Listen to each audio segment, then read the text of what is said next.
This is Betty from Betty's Harvest Right Freeze Dryers group on Facebook. I also just started a new page called Betty's Kitchen and Freeze Drying.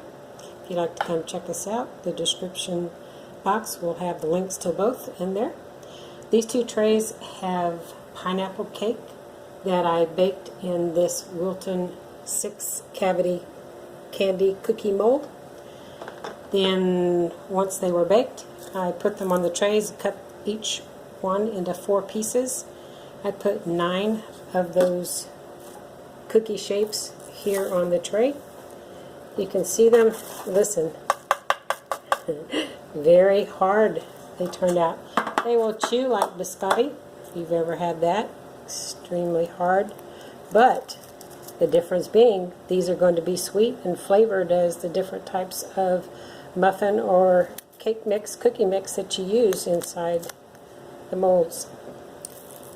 This is a jar of apple muffin mix that I baked and cut into 4 pieces that are already in my jar. These took about 30 hours to dry completely. So I think it's good. Let me go ahead and taste a piece here. Extremely good. Similar to Melba toast, except of course you have the flavor of the cake and the sweetness.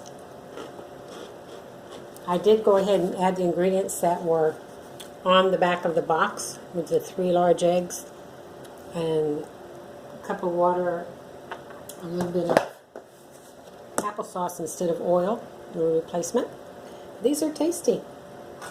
Try them, you might like them. Thank you so much for watching.